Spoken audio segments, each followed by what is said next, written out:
It was just really hard. It was super hard. And you didn't give up? No, because I'm a dummy. Do you think that's what it takes to make it in hosting and television? I mean, I think you got to do it when it doesn't make sense and keep doing it until it makes sense.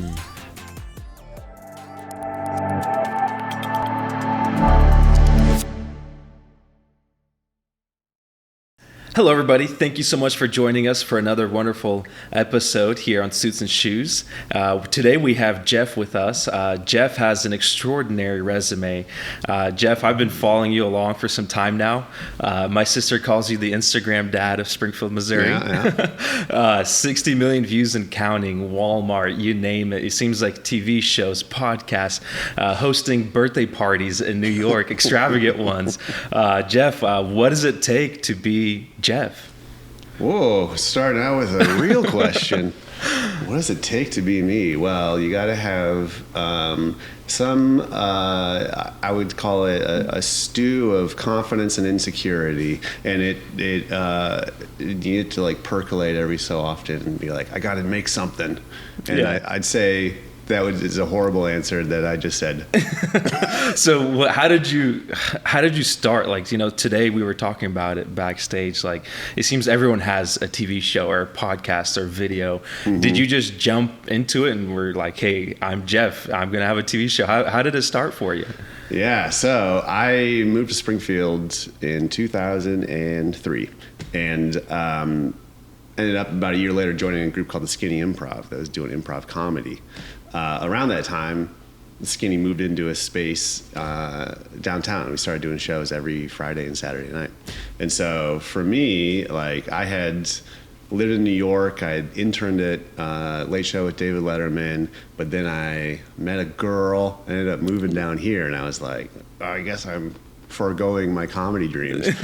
But then as it turns out, it was like the perfect place. Yeah. And so I got to do that for a long time. And then from that, we'd experiment with like a 10 p.m. show, just kind of try different things. And I was like, I want to do a late night talk show. And so we tried it. And I did that for 5 years as a live show, no cameras or anything. 10 seasons, if I'm correct. Well, that was on TV. So we did 5 seasons with just like that. Yeah. And then I'm condensing everything here, but then I moved to LA to go give it a shot. Yeah. Ended up being about a year, came back, got the show on TV, and the show that most people knew was on TV for 10 seasons. Wow. That's amazing. Wildest story from that show. Wildest story. Oh my gosh. Let me see. I mean, we could share 2 or 3 if you got 2 or 3. I just feel like you got that one story that was like the highlight for you. I mean, usually the highlights, like they say. You don't have to say any names. Tragedy plus time equals comedy. Yeah. So like a lot of them are like bad stories. But like here's a good one. So we would have animals on from Wild Animal Safari. I think it's maybe changed its name now. Maybe it's just Animal Safari or something. Yeah. And they would bring like these awesome animals. To your actual studio. Yeah. So we tape at the Galois, and they brought like, I can't remember because we had them on a few times because it was so fun. But one time they definitely brought like a small alligator and also like a small kangaroo. And I can't remember if this is all the same night. And then also like baby tigers. And the tigers got like motion sick on the way there. Oh no. Or something. They start just shatting everywhere. Oh no. In like the truck or whatever. And then I think they're like rolling around in it. So we get there and that smell they get there. That smell is unbelievable. So then they're in like the bathroom trying to like clean them off. And I should also remember having the kangaroo out there. And the alligator was coming next, and behind the stage curtain, I could hear the alligator like hissing, and I was like, "What happens if this thing jumps out of their hands? Is it going for the front row?" So everything ended up being fine, but I liked that there was this element of like, this could go horribly wrong. Yeah, and on camera. On camera, yeah. So there's levels to it where like, if I always say, like, what's great for a late night talk show is that if it goes perfectly, that's great. Yeah. If it goes really bad, that's awesome too, because you get to like comment on it. But there's limits. If it goes really bad, an alligator has jumped into the audience and is eating people. Yeah.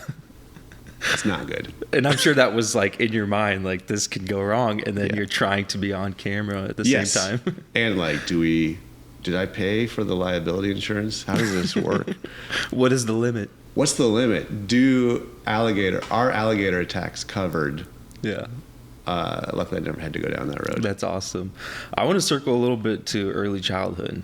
I remember, just for myself, and I want to speak for an entire generation, how hard it was through middle school and high school per se, in regards to fitting in. And then you have this pandemic of bullying that's just been probably an ongoing generation to generation problem. I recently read some statistics about how much of a problem it is. Mm-hmm. Even amongst like the well-known or popular kids, how it's called, and how that affects, the ability for individuals to pursue a career on camera, or it's behind the camera in the studio, podcasting, influencing. And I just see so many young individuals today trying to like break that barrier of insecurity that was put onto them by the society that they live in. Mm-hmm. Did you have issues like that in your early childhood that kind of hindered you from starting your career as a host? Interesting. So growing up, I was pretty shy. Like my mom will tell people what I do now, and they're like, "Oh, really? Okay." I was not the class clown. I was like one of the shyer kids. I mean, not like entirely, but I mean, middle school, I went to junior high. I was definitely like trying not to stand out. Yeah, definitely. And I wonder if it's gotten better. It feels. I mean, I'm just looking at social media and stuff, or the people you'll see kids like celebrating a kid that has special needs or something like that. And I'm like, oh, that's amazing. And then I wonder if it's shifted some in that way. I've talked to some teachers that say that maybe it has, but we didn't have any online stuff. Yeah. I didn't growing up. So, I can remember being picked on some, but like, not in like a relentless way. Yeah. Did you experience that? Yeah, it was really hard for me through middle school. I'd say by senior year of high school, I kind of had it figured out. Yeah. But early high school, man, it was rough. The bullying and just it was overwhelming. And then being an immigrant, you think? Yeah, I think it was part because I was trying too hard to fit in. Sure. I feel like if I was just myself, it would have been a lot easier. But like the harder I tried, the more pushback I got, and made me overtry. Yeah. Yeah, so it was challenging, but you being shy, that definitely does not. Tell me more. What caused that transition? I mean, you're not shy. Yeah, and I remember saying at that time, like, I'm not shy, I'm quiet. If that made any difference, but like, I think a lot of good, at least my start was in improv. Yeah, and a lot of improv comedians weren't like the class clown. Like the skills in improv are like listening and being part of a team and that sort of stuff. And so I've found that that's the case with a lot of people that are in comedy and stuff. And so it is. I think it's often not the biggest, loudest person, but like sometimes it is. I don't know. Yeah. Do you feel like there was a life event or something that caused you? Because for me, I was just so tired of being put down, being underestimated. So it was like there's this build up moment, and then finally, I can't remember the exact event, but something triggered me to like literally come out of the box and just say, hey, you know what? I'm going to be bold. I'm going to be myself, and I'm going to create my own story. Did you have an experience like that, or just kind of evolved? I don't know if it was an inciting incident, but I remember like my senior year of high school kind of coming out of my shell, and it kind of like, for me, it was like I was myself around my family, and then like the kids in the neighborhood, and then like eventually school, and then like, so for me also then, like in terms of growing confidence in comedy and stuff, then being able to do shows here all the time, and getting that like foundation built, I guess. And then I was like, okay, I can do it here. Okay. And then I was like, I got to go give it a shot in LA. Before we had kids is kind of the thing that decided that. Yeah. And then my experience in LA, I didn't have any like big successes or anything, but I did have this feeling of like, oh, I can hang. I can hang. Yeah. Like everyone that's out there are the ones that are out there trying it. It doesn't mean that they're have some supernatural ability above someone from the Midwest, but we tend to like have that in us somehow. Yeah. And so I think that gave me the confidence to come back and like go for it with TV and stuff. Cause I was like, I can hang. Yeah. It's fine. Talk to me about the time you're coming onto stage. I know that's probably one of the hardest things for a lot of people. You know, it's one thing to be kind of learning to be talkative and like you said, in the family setting, to be yourself. Mm-hmm. But how was that transition of being yourself onto stage? Or do you feel like you had a different persona when you came onto stage? I interviewed someone once who I asked a similar question to, and they said, myself on stage is still me. It's just a happy, confident version of me. But they're all those things are within. Yeah. So I've never felt like I'm putting on a persona or a character, but it is like, I don't know, the most fun version of me. But on stage. Yeah. I mean, I feel very comfortable on stage. I feel not comfortable hour 4 working on a spreadsheet. So like it's kind of like the opposite. You just kind of like feel more natural. Yeah. So like I always just think people have different skill sets and that sort of thing. But yeah, being on stage and it wasn't early on, but like from having hundreds of improv shows and hundreds of mystery hours and a lot of the different things I've done, I'm like, I'm pretty like I just feel comfortable. Yeah. But I tell my accountants, they're like, hey, you didn't do this right. I'm like, I know. Don't make me feel asking me to do financial things is like me asking you to get on a stage.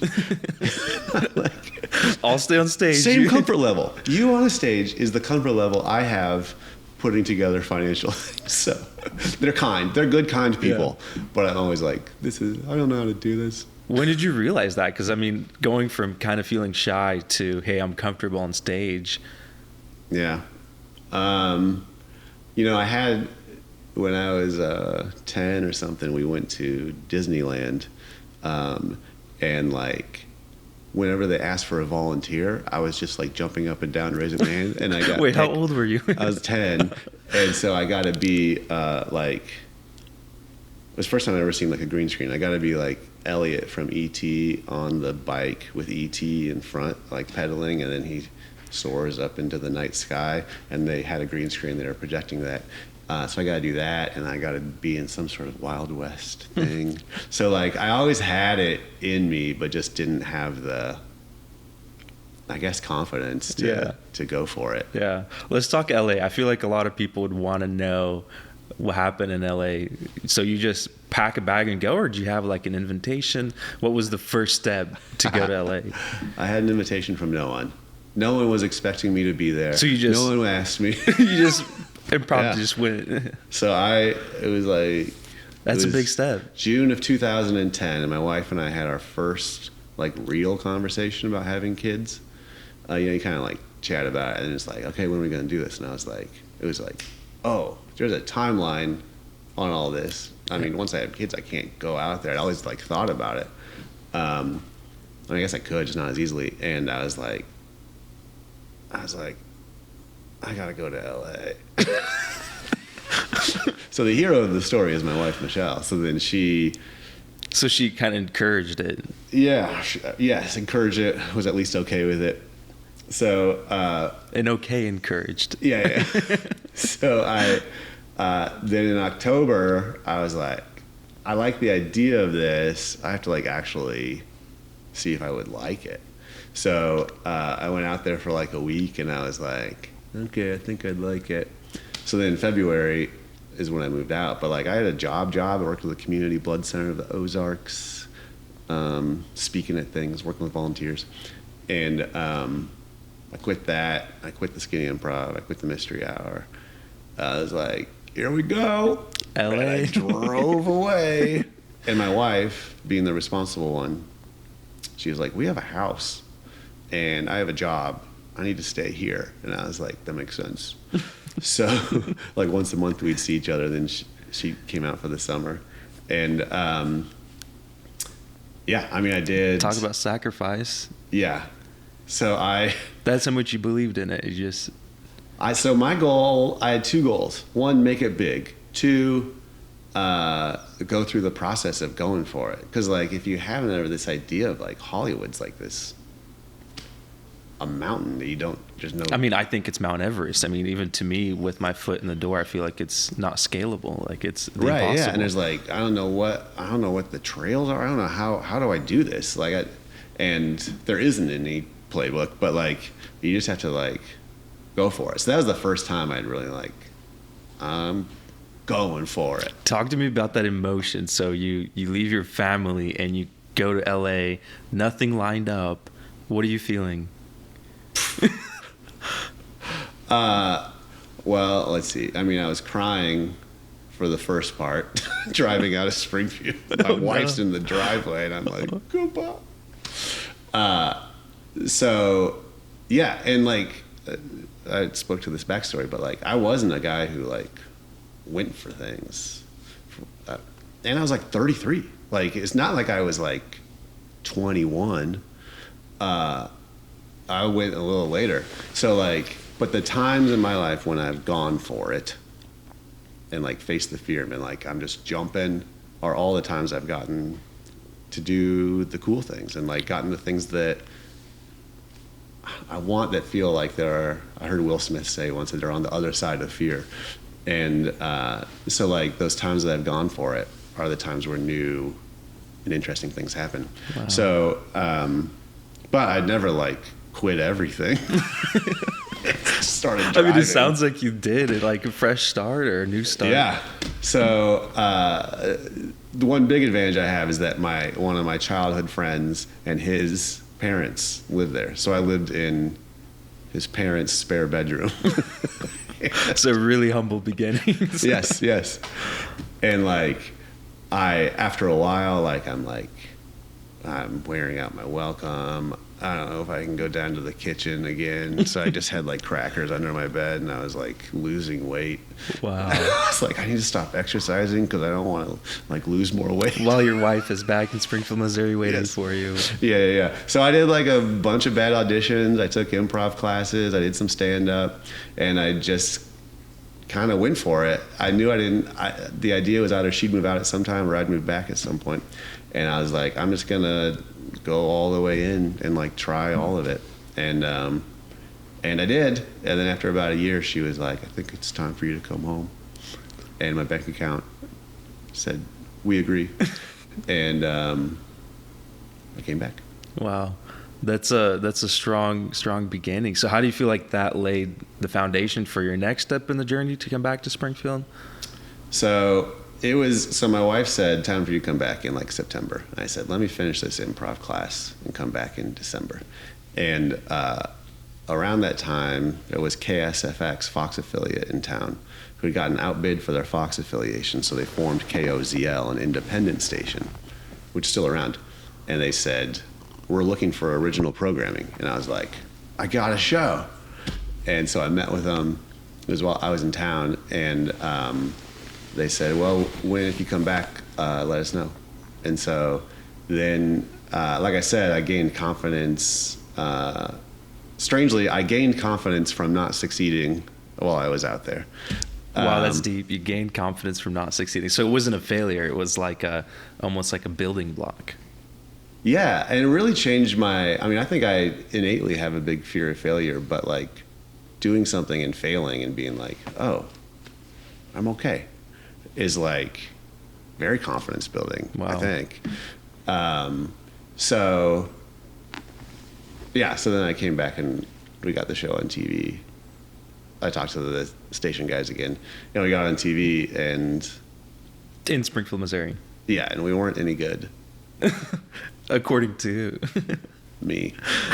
I mean, did it? You got views? It kept building onto your career. Yeah. So like I'm saying, like that first year, it was like people were looking to me. They're like, "How do we do this?" And I was like, "I don't know."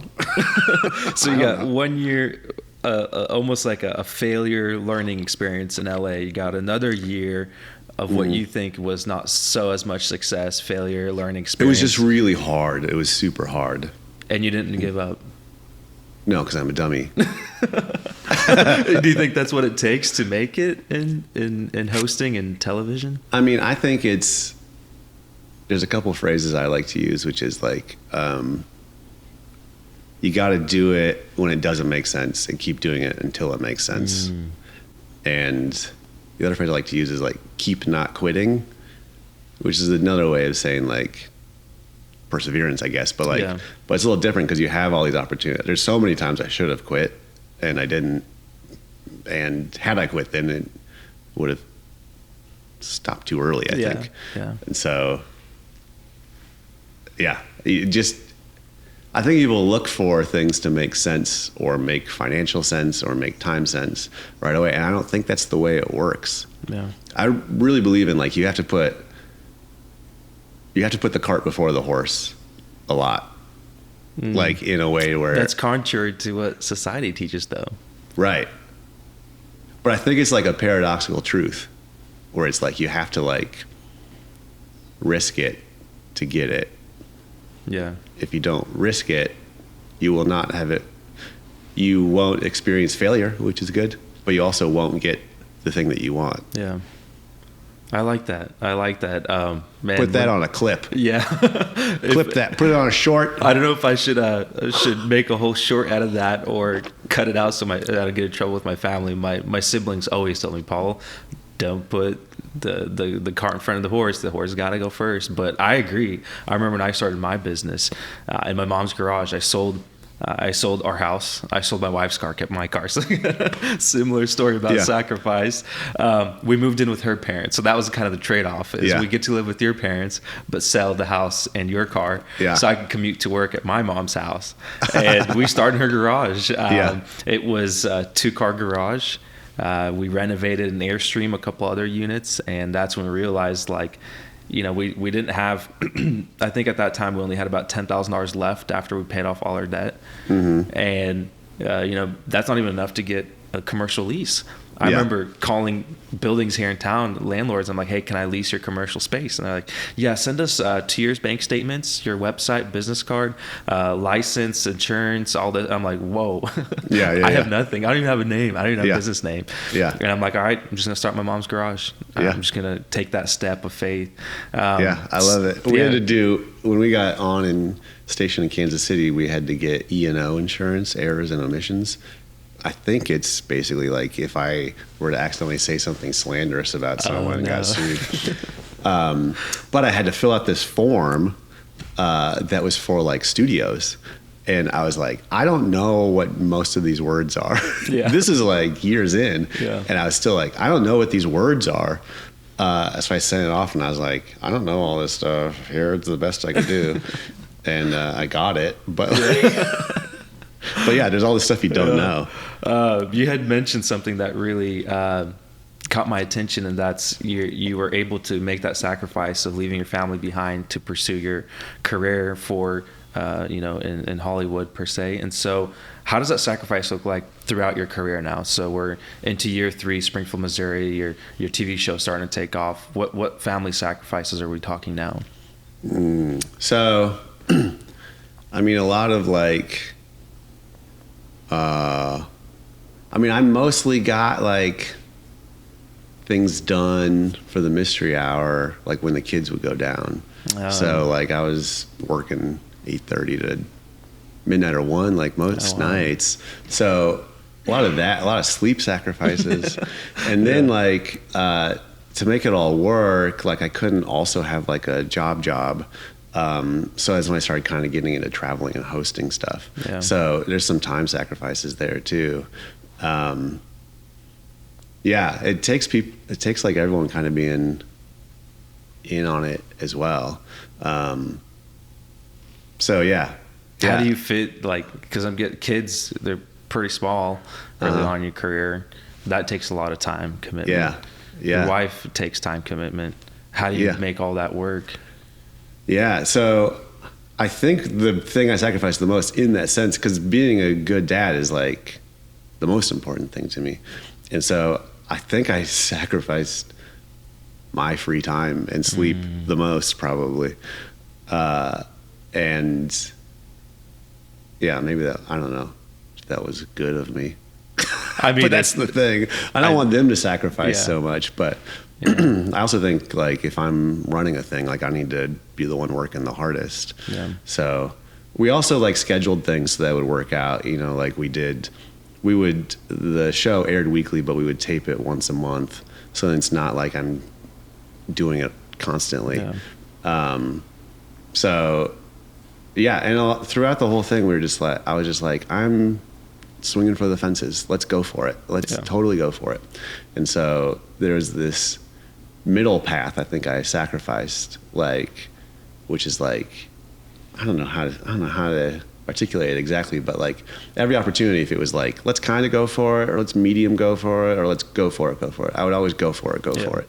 And I hadn't been that person before, so it was good practice. Like I always think that like risk and that sort of stuff is a muscle that you have to like work, and so that it feels comfortable. Yeah. You think there comes a point where it feels comfortable? Give me some hope. Comfortable or yeah, I was gonna say maybe I'm only year 4 in, so I got a lot to catch up to you. But I don't feel anymore. I mean, I feel like how would I word it? Like I know the outcome will be good, or I can make it good. Yeah. But man, that fear. But it's got to be like strategic. Like it would be silly to risk everything all the time, right? Yeah. Like, I mean, there's some strategy involved with it to the extent that I strategize anything. But I don't know. Like I wonder. I think some people are just born risk takers, and I am not that person. Yeah. So like, yet you took so many risks. Right. So I think that like my hope would be that I'd be more inspiring than the person that's like, I've always taken risks. It's no big deal. Yeah. Like I have to work up the courage to do it, and I'm always a little uneasy with it. So, yeah, I hope that my story would be an inspiration to someone that's like, but I've never been a risk taker. Yeah. But there's like small ways to do it too, like to start like just kind of building up that muscle. Yeah. You don't run a marathon starting out, like you work your way up to it. Right. So I think looking back, I can see how I was working my way up to being more comfortable with it. Yeah, I definitely agree. My family tells me I was a risk taker from early on, but I mean, I always felt inside that fear, the insecurity. Middle school and high school didn't help either. Yeah. You know, and you get so much of that negative feedback, that negative energy. But I definitely agree, strategize. If you can strategize and have a backup plan to your backup plan and kind of almost in a sense overthink it, but don't overthink it, I think that helps a lot with it too. Yeah. You had mentioned you spent a little bit of time in Hollywood, then back to Springfield, Missouri. That's a big contrast. Yeah, especially it's a reverse Brad Pitt. that's like you know, you got Hollywood, which is Hollywood. I don't want to get too much detail without stepping on toes. And then I'll speak boldly about Missouri. Why I love it, the Bible Belt of the world. You know, very conservative, very kind of like simplistic per se. How do your personal values align with all that? Did you have to adapt to Hollywood, or were you able to be yourself in Hollywood and then come back here and feel like you're at home? Yeah, I mean, I kind of thought that I wouldn't love LA, because I was picturing it like years ago. I was picturing it like I'm just going to be in a car on the freeway. People aren't going to be nice, and I found it to be. I loved it. I really liked it a lot. Wow. And like, maybe if I was younger, I might have stayed out there longer. I'm not sure. But what I like about Springfield is that there's like, I feel like Springfield is like a little unfinished. Like there are some cities where you're like, you already got everything. Yeah. Cool. Good job. I will visit you. That's awesome. But I like being a part of like joining in some like forward momentum and like, being a part of like kind of making it what you want it to be. So I found that to be really a lot of what has kept me in Springfield. It kept me interested. Like when I joined the Skinny Improv, downtown was like just kind of on the upswing. Yeah. And so being a part of that was like really fun. And so I've always liked that aspect of it, that there aren't necessarily all of these layers of barriers to like reaching a person or being like I'm working on a shoot right now, and like supposed to shoot it yesterday, and the day before the location fell through. And so then I'm on the phone calling places for like a certain look of a place, but you can like reach people. Yeah. And so that's something I really like about it. Yeah. I can see how that can be a challenge in somewhere like LA. So you didn't find your personal views conflicting when you were in LA or versus when you came back here? No, I think you always find your people. I don't know. Why I kind of asked that, I one of my inspirations is Mark Zellberg, and the stuff that he's done, and Wellberg, excuse me. And so he recently moved out of LA to get his kids out of that kind of the culture that's kind of cultivated there over the last decade or so. And so I was just kind of curious, what kind of impacts that may or may not have, or something someone should consider going there. Oh yeah. No, I loved it. That's awesome. I really liked it. Yeah, and the weather is like good in a way where it's not like you walk out every day and you're like, this is a glorious, beautiful day. It's that you walk out and you're like, I don't have to think about if it's going to rain later. I can just or if it's wear this outfit. Yeah. Like here you're like, do I need a coat for later? I really liked, I lived in Iowa City, where I'm from, Springfield, New York, LA, lived in Wales studied abroad for a semester. And I don't know, I just kind of like finding the things in every place. Yeah, I like that, finding the things in every place. Yeah. So you've covered a lot of ground between childhood to where you are today, and then countries. What would you say are the key factors it takes to walk in your shoes, to be able to cover so much ground? Oh, the key factors. Well, a couple years ago, I needed custom orthotics because I'm getting older, and like I was having foot problems if I'd exercise, and I'm like, I guess I'm at the age where I want custom orthotics, and then, but they wouldn't fit all my shoes, so I still want to like have nice looking shoes, but also have custom orthotics, which maybe sums me up pretty well. So how did you merge the two? That's key right there. Did you make your own shoe? Yeah, my metaphor starts breaking down pretty quick. So what's it take? What I really like is, I think that one thing I really like, there's like the putting on a show and being on a stage and doing that sort of stuff. I really, really like. But I also like, I'm really cheesy about community and stuff like that. So like what we had with the Mystery Hour is, I like to say, it was like concentric layers of community. There was the people, the writers, and like the production company. We'd have meetings, and like everyone was like all in on crafting this thing. Then there was like the sponsors that really helped us do it. Then there was the people that like came to the live show that helped us have like a big live audience. And there's the people that were watching on TV, and there's this aspect, like I was saying with the shoot, like I have this other shoot I'm working on for next week where I was like, I need an old timey like newspaper bag, and I need, and I put it out there, and all these different people are like, I got one, or you can talk to this guy. Yeah. And like, it's just something that I love. And so as far as like walking in my shoes, there's like this aspect of performing, but then there's this equal aspect of like this kind of bringing people together that is really invigorating for me. And so I guess that's part of how I'm made. Going on and adding to that, let's talk wardrobe.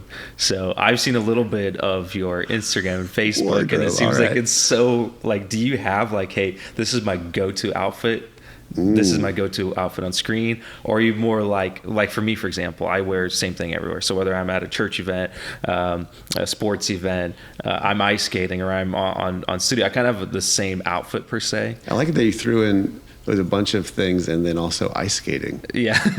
Are you an ice skater? Yes, I love ice skating. Really? I don't have time for it, but every moment I get, I love ice skating.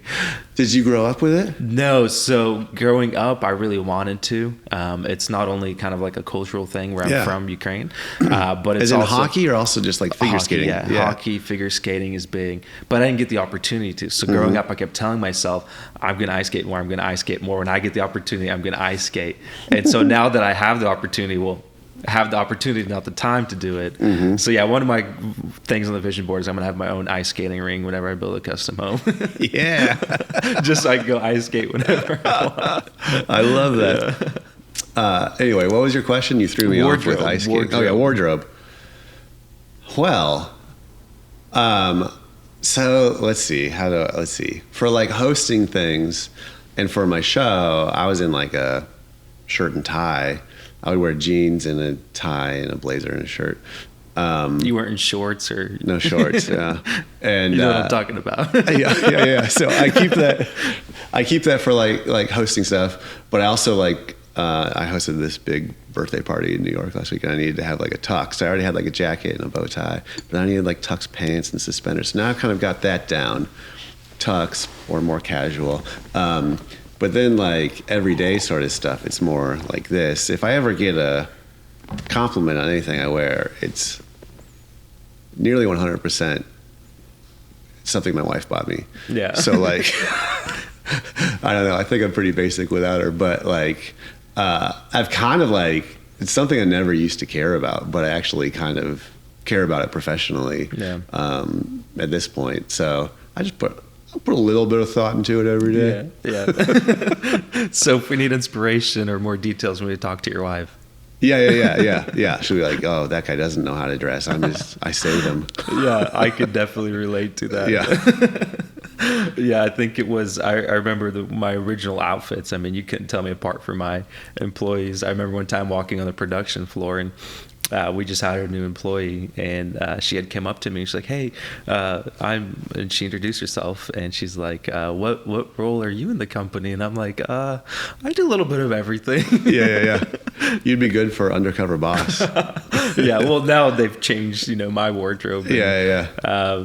They used to insist on slacks, but I transitioned to golf pants. I just love they're so comfortable, and so yeah, you'll find me probably any day in golf pants and a dress shirt. And things have gotten so much more casual in the last few years too. Unbelievable. We came onto Jury campus today, and I love Jury. It's like, I feel like it kind of defines Springfield. It's a classic looking college campus. Yeah. And then the bell must have rung or something. Kids come out of every building, and I'm like, whoa. Yeah. I always think because I fly quite a bit, and I'm like, I want to just wear a suit one time when I fly. Like the old days, they used to be like, you got to dress up to fly. Yeah. You got to dress up. And I was like, I wonder if they'd treat me different if I was just like wearing a suit. VIP treatment, or like looking at you funny. Oh, this way, Mr. Houghton. Sir, business class is this way. Yeah, we have something above first class if you'd like to sit there. We have the captain's quarters. Yeah. So, but like dressing up a little bit helps. Yeah. I always think like when I was in college, more of the age of like looking for love, I was like, I wore a hat and a hoodie every day. And I was like, why aren't any girls interested? Was it like, when were other people more formally dressed than you? No, I just think if you tried just a little bit, it probably, if there's any women watching this, are like, yeah, just try a little bit as a guy, probably stand out. It wouldn't be hard today either. No, just a when little I saw bit. on campus today, I'm like, I couldn't tell if I was in the gym or if I was on a college campus. True. And it was Jury, like it's more of a private university. Yeah. But, we're all going casual. That's awesome. So inspiration, I feel like in every entrepreneur's journey, there's someone that's inspired them. Who's your inspiration? My inspiration. Like, so for me, there's like the show business aspect of it and the entrepreneurial aspect of it. So like on the show business side, I mean, like, David Letterman, Conan, like those are two of my biggest inspirations, like growing up for sure. And then like beyond that, like, I don't know, like I always kind of wondered, I want to be in like, or work in like nonprofit or like helping people in some way. And but I also am like, I also want to do entertainment. And I remember like talking to my mom about that, like after I was getting out of college. And then I kind of was like, I'm forgoing the nonprofit side. Here we go. But then like doing entertainment has kind of like helped me gain a platform to do some of that other stuff that is also interests me. So like, so we did like different fundraisers with the Mystery Hour where we helped eradicate $8 million in medical debt by like, we didn't have a ton of money, but we could gather people and got donations for that. And we got donations for hot hands for unhoused people one year. And then we've done a few other things like that. And so like, I'm inspired by people doing like that aspect of things doing too. Good. And like, yeah, kind of seeking a balance. That's awesome. I think there's a lot of that going on today, especially with kind of like our generation of successful Hollywood stars that have kind of came to a point in their career where they're like, there's got to be more to it than all this money, because they've now owned the mansions, owned the sports cars. Yeah. And I'm seeing, it feels like every day more and more successful, famous people turning to full-on philanthropy work. Yeah, it's really cool. It's really inspiring. I want to get to that point where I realize it's not about the money, meaning like I have a bunch of it. You know what I mean? Where I'm like, oh yeah, I've made so much money. Now I'm bored with it. I'm gonna give it away. Yeah, I don't know if that's ever going to happen. I'll just do it now. Yeah, I remember my inspiration early on had to have been when, I forget who, someone told me, Pavel, you just got to shut yourself out from this world and work so hard and so long that when you stop to look up, the people that were kind of pushing you back or telling you can't do it are looking up to you. Yeah. And I did just that in my life. I remember it was pandemic. I got myself off the social media, completely deleted off all my devices, even disconnected from the news. The news plays a big role in that, especially when it's a lot of negative press.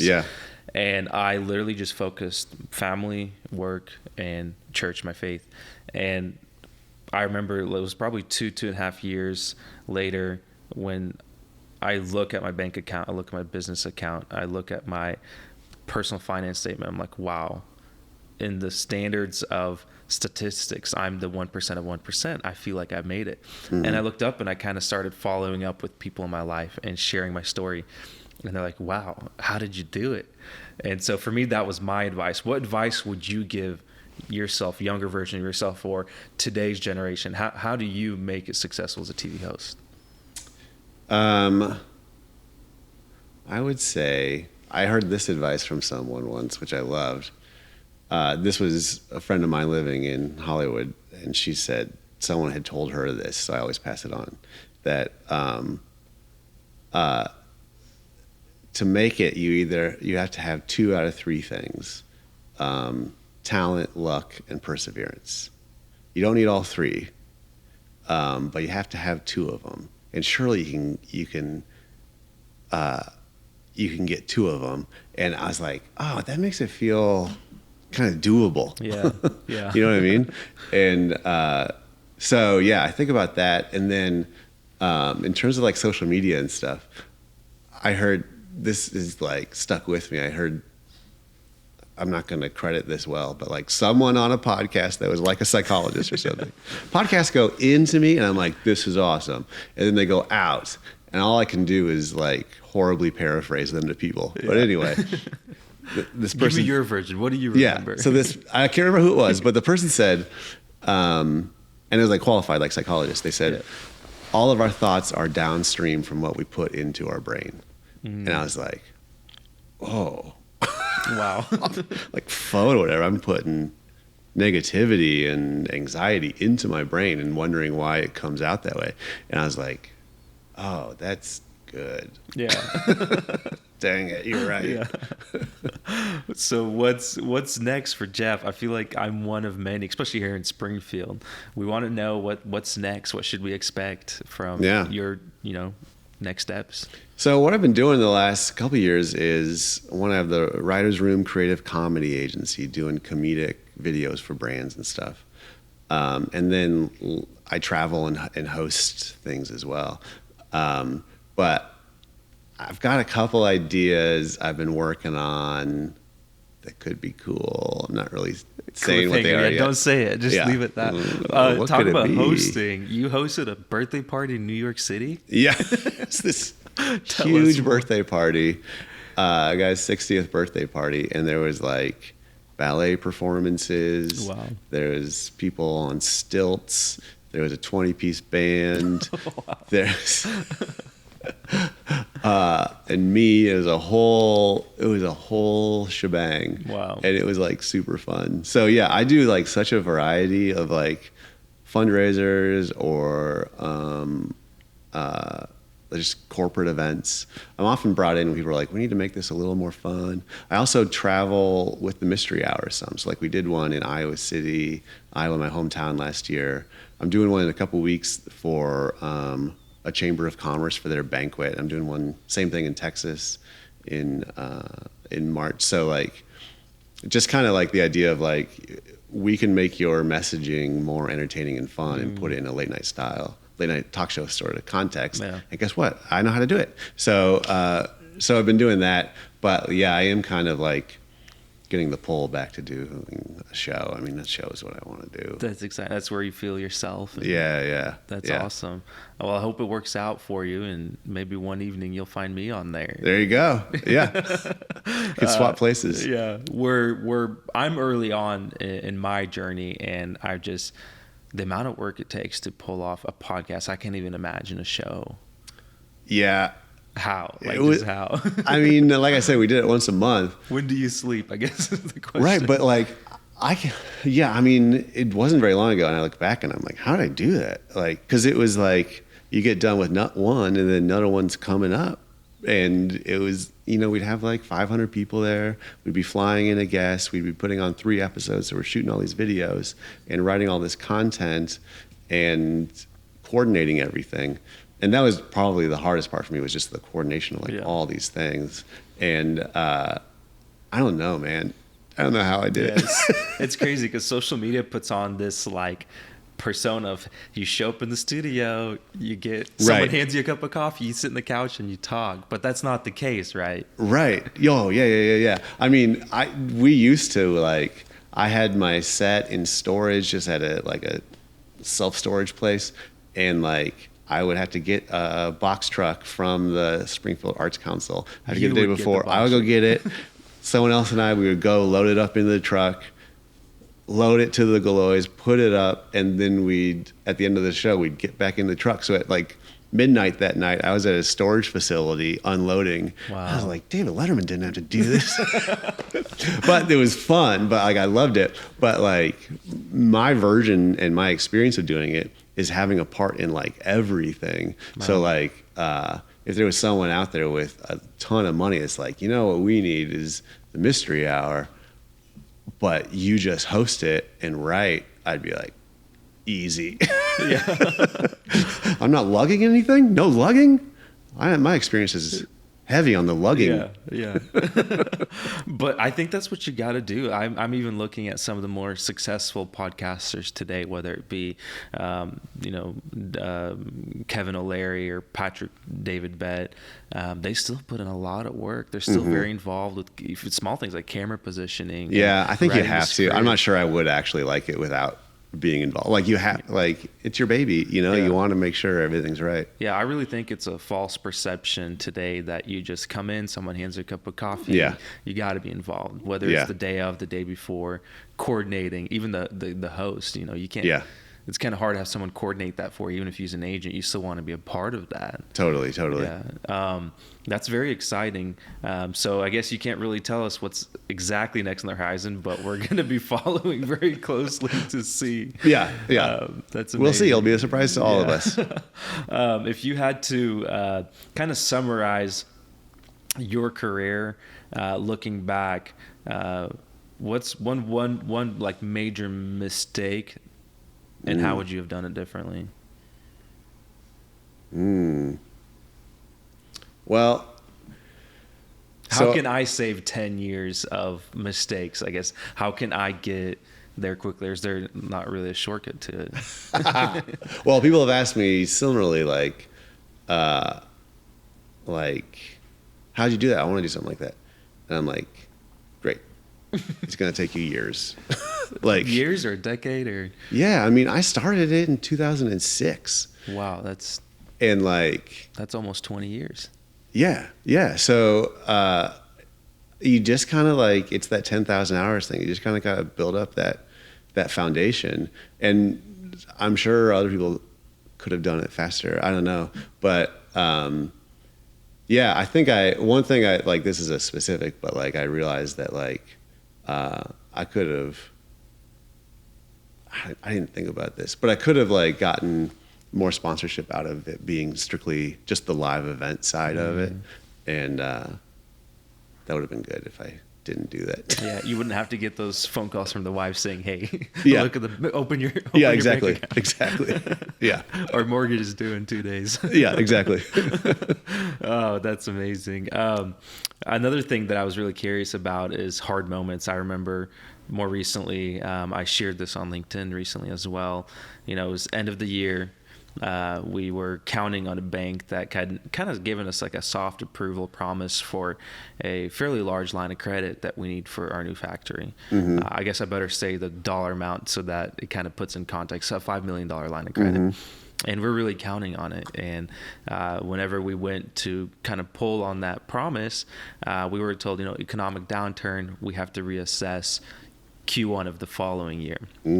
It's like, whoa, there goes your funding. You're in a moment of like, what do you do? And I think that's in that moment that too many people quit.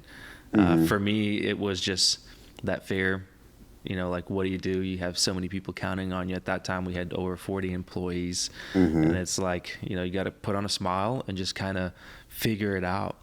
And so I reached out to a handful of bankers that I've met in times past, and I just shot them an email, and I'm like, hey, this is the situation I'm in. And like, Pavel, we've been wanting your business. Like, we'll get you an offer. And like that same day, I had 2 other very attractive offers on the table. What was it for you? Like, what was a career highlight moment of like, the rug was pulled out from underneath me? Because surely it happens quite often, right? In the life of an entrepreneurial TV host. And Yeah. Well, I mean, there was a moment after our first season at the Galois, like we weren't drawing big crowds yet. And it looked like we weren't going to be able to shoot there anymore. And so I started, this is kind of odd, and maybe you can relate, maybe you can't. It might just be my mind, but like, when like something goes wrong or you're up against it, there's a part of me that likes it. That's like, you're just like, all right, we got to figure it out. And it makes me more action oriented than other times where I'm like equivocating a little bit. Like, should I? Then I'm like, let's go. We're figuring it out. Like yesterday I was looking at this location to try and like, this one that had fallen through. I was looking at this other one, and I'm like standing in this, or trying to shoot in like a old warehouse type thing, and I'm standing in this place where the ceiling and the roof is no good anymore, and it's just water everywhere. And I'm just standing in water. I'm like, I don't know what is in this water. We're gonna make it work. So back to the Galois. So then we start looking at other places, and but then like someone helped us kind of like bring it all together and figure out a solution, which ended up being great. That's but awesome. there was a couple of weeks where I was like, is this over? I don't know where to go. So that was definitely one of them. Wow, that's amazing. I would like to kind of tie it all together And the book that I'm writing, What It Takes, it's kind of interesting how you kind of structured it in key points of kind of like chapters or levels through your life, and how they were experiences that built on to where you are today and where you're going to be in the future. And I similarly wrote in my book, the 7 kind of key factors in my life that brought me where I am today. You covered kind of more strict ones. What would be more of like a funny moment, something that you need to keep in mind as you're going on this journey? For you, 20 years. For me, I have a 10-year goal and plan in mind. Share something kind of funny, whether it's advice that you got or a moment that kind of just adds a little light and color to your journey. So this is a good story. So like I said, I went out to LA for like a week before to see if I would like it. I'm on my flight from Springfield, and I hear a woman like on the other side, a row back, talking about how she works for the TV show Community. And I was like, all right, buddy, you got to go talk to her. It's going to be awkward, but you got to go do it. And so then I remember it being dark. It was a later flight. And like when someone beside her, in front of her, had gone to the bathroom, and I was like, that's your chance. So I like lean over and I'm like, hey, I understand. I heard you saying you work with Community. I'm going out to Hollywood to kind of give it a shot. I wonder if you would want to like talk to me. Would you meet with me? And so she was like, yeah, let's. I think she set up for like 9 a.m. the next morning. So I go to like the Paramount lot. And like it's this old storied lot, and I go to meet her, and we had this great conversation, and she was like, I lost your number or else I would have canceled. But then when I moved out there, I moved out in February of that year, like she got me an audition at Community. But it was actually like, I think my first audition ever. I never auditioned for anything here because people would see me on stage and be like, hey, would you want to do this? And I was like, I don't actually know how you do this. and so I go, you sign in. Someone told me about the signing in part. But like the day before, I'm like, there's my lines I'm auditioning for, and then there's other lines. Yeah. And I was like, who says the other lines? Do I say them? Do I wait for a pause? Is there someone else that says them? And I was like, oh, okay, you got to just go for it. And I can't remember what I did, but I think I said my lines and their lines. So like you're talking to yourself. Yeah. Or else I just like went straight through. Yeah. But soon after, I know that there's a casting person on the other side of the table that says the other lines. Oh no. So I auditioning for like an NBC show and clearly don't know what I'm doing. And it's one of those stories where I'm like, this makes me feel uncomfortable when I tell it. Oh, that's too So there you go. You got it out of me. I got the funny story. Mission accomplished. Well, everybody. I did not get the role. You didn't. No, I didn't. I'm surprised. I feel like they should have said like, okay, this guy is just too goofy. They're like, you should be auditioning for something. We can form you. We can. Yeah, exactly. Well, everybody, that'll conclude our episode of Suits and Shoes, What It Takes. Jeff, I'm really thankful for joining us, and I think you shared a lot of gold nuggets with us, so thank you for that. Yeah, thanks for having me. In this episode, we're going to give out an iPad on your and my behalf to one of our listeners, and so subscribe, follow us. Give it to me if you get it. We'll go halvesies. We'll share it like a timeshare. What's the best way to contact you if someone was interested in hosting their 60th birthday party? Instagram, Facebook, LinkedIn, website, thejeffhoughton.com. That's awesome. And you're very quick to respond. My team can vouch for that. Occasionally. Yeah. Well, thank you. Thank you, everybody, for tuning in. And tune in for our next episode coming out in February.